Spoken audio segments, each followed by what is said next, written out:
আমাদের পার্লামেন্ট ক্যাম্পাসে যে অফিসটা দেয়া হয়েছিল, সেই অফিসটায় আমার অফিসে আবু সাইদের একটা ছবি ছিল। সেই ছবির নিচে বসে সেই অফিসে আমি আমার 8 জন সহকর্মী মিলে 3 মাস ধরে যে প্রচেষ্টাটি চালিয়েছি তারই সারাংশ আজকে আমরা উপস্থাপন করব।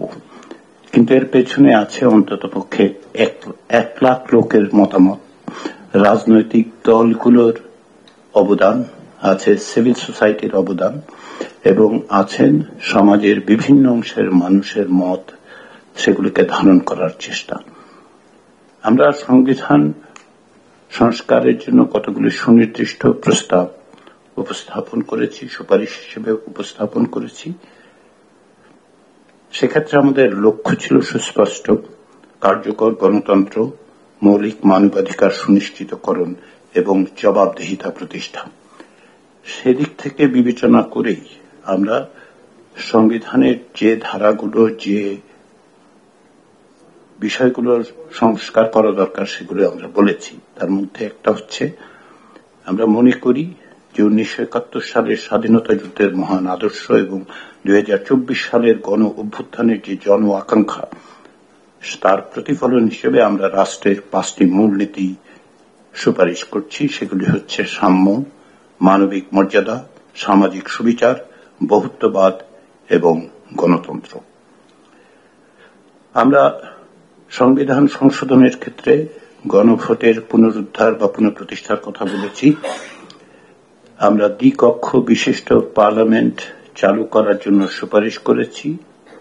এই দ্বিকক্ষ মিলে যাতে করে সকলের প্রতিনিধিত্ব থাকে, তার জন্য একই সঙ্গে সংখ্যাগরিষ্ঠতার ভিত্তিতে নিম্নকক্ষ কিন্তু সংখ্যানুপাতিক প্রতিনিধিত্বে উচ্চকক্ষ তৈরি করার জন্য সুপারিশ করেছি।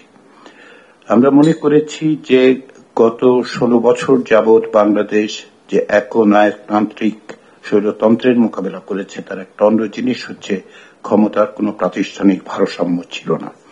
সেই কারণে আমরা যাতে কোনো একক ব্যক্তির কাছে বা প্রতিষ্ঠানের কাছে রাষ্ট্র ক্ষমতা কেন্দ্রীভূত হতে না পারে, সেই জন্য রাষ্ট্রের 3টি অঙ্গ এবং নির্বাহী বিভাগের 2টি পদ, অর্থাৎ প্রধানমন্ত্রী ও রাষ্ট্রপতির মধ্যে ক্ষমতার ভারসাম্য প্রতিষ্ঠার জন্য আমরা একটি চেক অ্যান্ড ব্যালেন্সের বিষয় হিসেবে জাতীয় সাংবিধানিক কাউন্সিল নামে একটি সাংবিধানিক সংস্থা প্রবর্তনের সুপারিশ করেছি।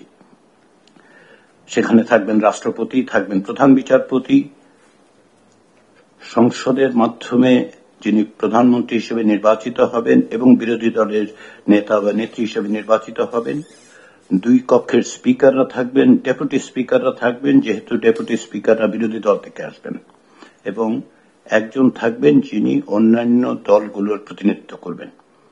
আমরা মনে করি যে সাংবিধানিক প্রতিষ্ঠানের যেই এই ধারা, এই প্রতিষ্ঠান সাংবিধানিক প্রতিষ্ঠানের ক্ষেত্রে নিয়োগ প্রক্রিয়াকে স্বচ্ছ করতে পারবে, জবাবদিহিমূলক করতে পারবে।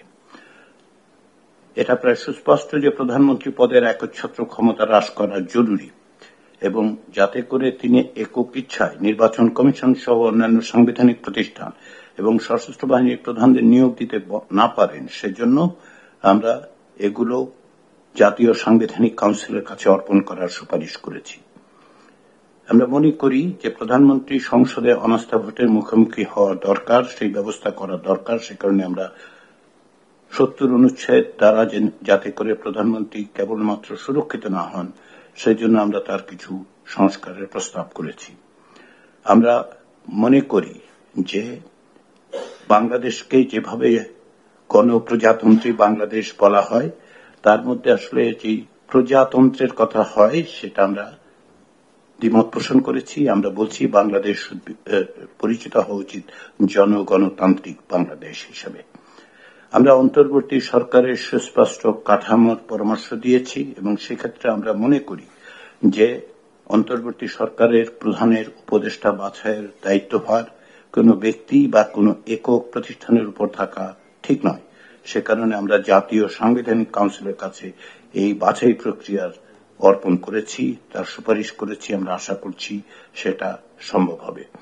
আমরা বিচার বিভাগের বিকেন্দ্রীকরণের জন্য সুপারিশ করেছি এই কারণে যে ন্যায় বিচার প্রতিষ্ঠিত করতে হলে এবং ন্যায় বিচার পাওয়ার অধিকারকে সুগম এবং যথাসাধ্য মানুষের দোরগোড়ায় পৌঁছে নিতে হলে কমিশন মনে করে যে বিকেন্দ্রীকরণ করা দরকার। আমরা সুপ্রিম কোর্টের একক চরিত্র অক্ষুণ্ণ রেখেই দেশের সকল বিভাগীয় শহরে হাইকোর্ট বিভাগের মর্যাদা এবং এখতিয়ার সম্পন্ন একটি স্থায়ী আসন প্রবর্তনের সুপারিশ করেছি।